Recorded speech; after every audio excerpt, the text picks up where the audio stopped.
Magluluto ako ng siupaw. Kaya ayan, itong siupaw na to ay ibang klase. Kasi nilagyan ko siya ng turmeric, yung dough niya, malunggay, asin, pangpaalsa, sugar na kaunti. Ayan. Magagawa na ako ng dough para mamaya i-ready ko na din yung kanyang giniling na lang na baka ang ilagay ko. Ang sarap nun eh. Igisa ko na yun, tapos ilagay ko dito. Parang every time na magugutom ako, kukuha na lang ako sa rep at iinitin ko na lang siya. So, ngayong araw na to, gagawa ako ng aking mga pagkain. Kasi sa buong week, dapat naka-ready na ang aking pagkain para hindi na ako luto ng luto araw-araw. Kasi dahil nga sa work, may work ako, wala akong time na magluto pa. Kaya ngayong day off, gagawin ko na lahat. Lulutuin ko na ang pagkain ko the whole week. Pangalagaan natin ang sarili na hindi magutom kasi alam mo naman na malayo tayo sa ating kamag-anak. Walang gagawa nito kundi sarili natin. Kaya mga OFW, huwag tayong magpagutom para hindi natin ma-experience yung na-experience ko that time na talagang umikot ang aking paligid dahil sa vertigo. Ayan, pagpapalampas ng pagkain. Nalalampasan ako palagi ng pagkain kasi gustong-gusto ko talagang tapos kaagad ang aking work. Kaya yan. So, pag may mga ganito na nakagawa ko ng siupaw, bababa na lang ako, tiinit ako, dali-dali akong kakain yan at tataas na naman katapos. Kaya, importante na may mga stocks tayo na pagkain sa ating kwarto.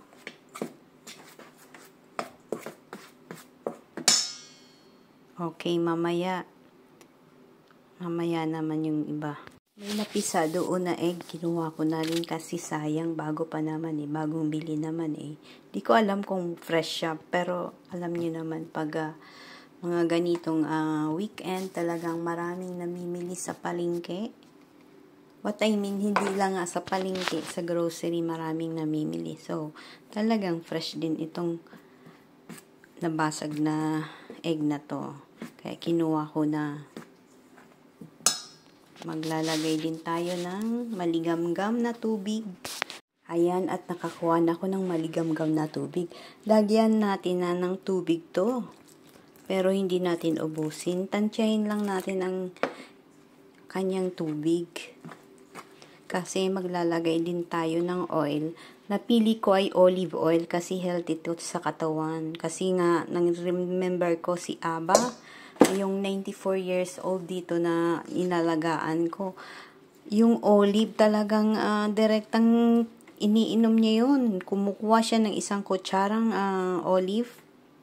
Empty stomach. Yun. Iniinom niya yan. Kaya yung edad niya umabot sa magwa 100 years siya. Kasi ang lakas pa ni Aba. So, itong mahiwagang olive oil ang nagpapaganda ng kanyang health. So, haluin ko lang muna siya dito sa kutsara hanggang sa mamaya ako na mismo ang kamay ko na mismo ang gagawa, mamasa ako nito. Para maya, pag natapos ko na yung giniling na igisa, ipapalaman ko na siya dito sa siupaw na sa dough na aking ginawa at ilalagay ko na siya sa frying pan. So, maganda talaga na may frying pan kahit wala kang oven, nakakagawa ka ng gusto mo.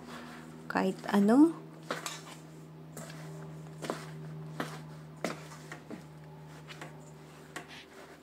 Ayan, pwede ko na itong imasa. Ayan, namasa ko na siya.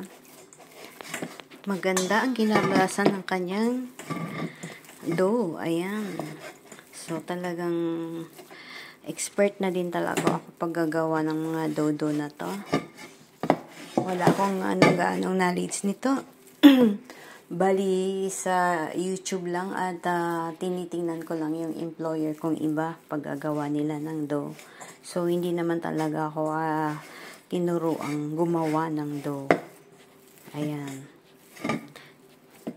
Dahil tayo ay past learner din, so para experiment din tayo kung paano makagawa ng mga ganito. So, okay. Pasado naman, oh. Okay, guys. I-leave natin to ng siguro pagkatapos natin makagisa ng ating papalaman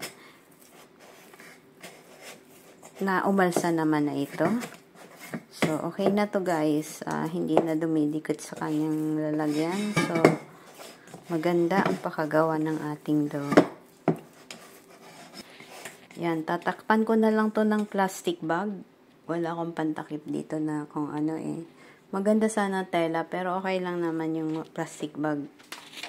Salamat. Ayan, nakagawa na tayo ng siupaw. Nalagay ko na yung palaman niya sa loob. Then now, lagay na natin siya sa frying pan. Got it. Ayan, ito na siya. Wow. Perfect. Wow. Love it. Mayroon na akong tinapay na naman.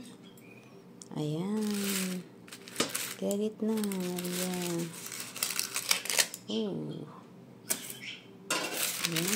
Sarap. I love it. Oh.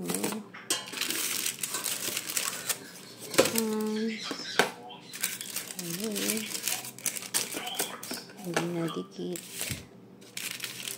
Ay, init. Super. Oh my God. May next batch pa tayo. Ay, talaga muna parami ang ating paggawa ng siupaw.